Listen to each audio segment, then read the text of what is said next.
In this lecture, we will talk about root password recovery, how to recover the root's password.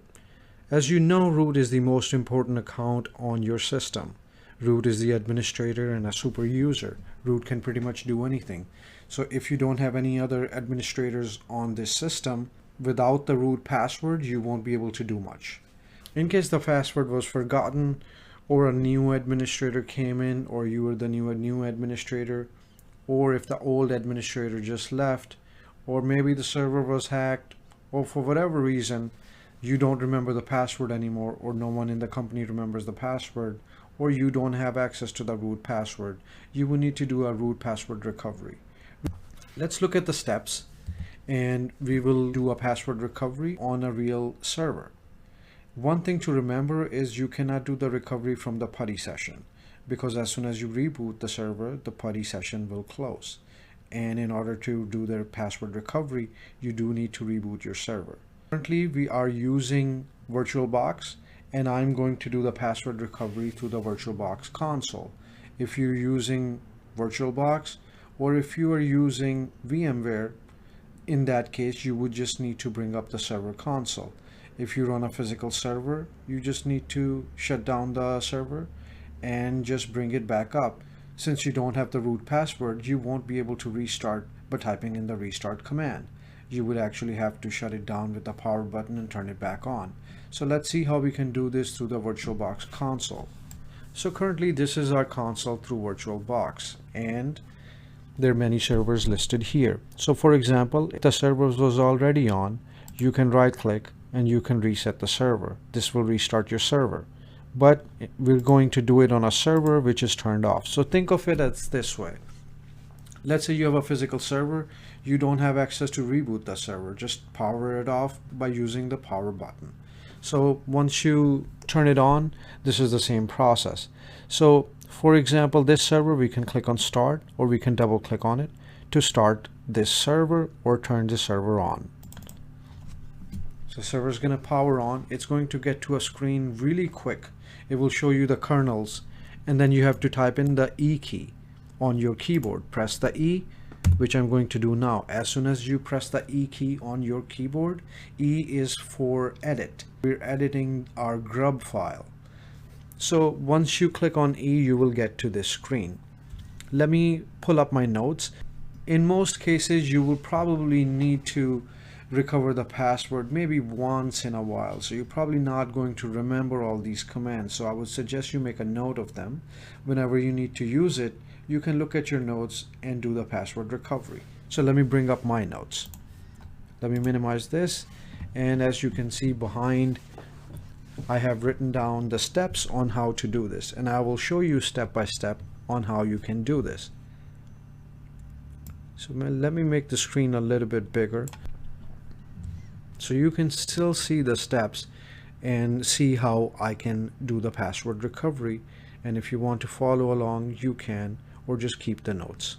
In order for you to scroll down, you can just click on your down arrow key on your keyboard and keep on pressing it until you get to the last line. You cannot just click anywhere to the field we need to go to. You actually have to click on the left arrow key to scroll up. And we need to get to a point when you see the line that says crash kernel. So once you see crash kernel, which I am on now, so you know you're close. So right before the crash kernel, it says RO. This is the field which we need to delete and add a new line to boot into single user mode. So I left the R here. Now I'm going to type in W. So if you see on the left hand side, that's the command I'm using. So RW space init equals / sys root /bin /bash. Just be careful when you're typing it. Don't need to go too fast. Just make sure you're typing in everything correctly. So when you typed it in, just make sure there are no mistakes. It starts with RW space and the rest of the command. Once you're done with that, we need to start our system or reboot our system.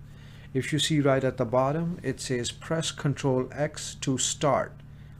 Also in my notes, it says Ctrl X. So in order for us to do that, I'm just going to click on the console. In VirtualBox, if you click on the console, your mouse disappears. To get it back, you can click on the right side control key. The control key on your right hand side of your keyboard is what will bring your mouse back. Let me show it to you. So now I hit Control, I got my mouse back. Now I click on it, the mouse is gone. So just remember that if you're using VirtualBox. Now I'm going to press Ctrl X and it will restart my system or just start my system. And my mouse is gone. I'm going to press the Control key, the right control key on my keyboard, and my mouse is back. Okay, so at this point we need to type in chroot /sysroot. Hit enter. At this time you can type in passwd command. To reset root's password, you actually don't need to specify a user. If you type in passwd, hit enter, it will be changing the root's password. We will type in a new password.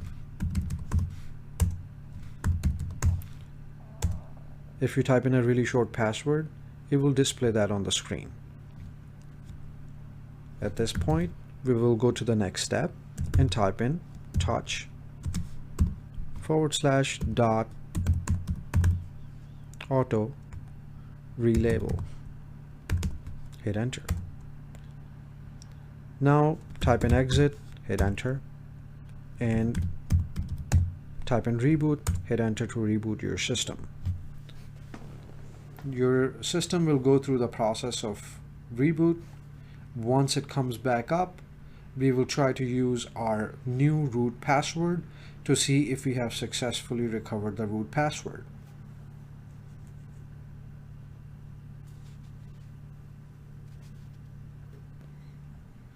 Another thing to remember, different distros and different versions of the current distro that you're using, steps may differ a little bit, but in most cases, once you can do one, you can recover password for any distro.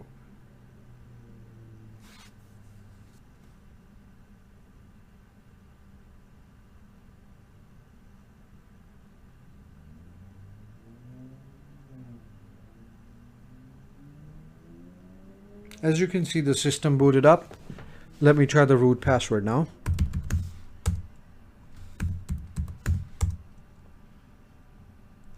Okay, so the root password worked. We were able to change the root password.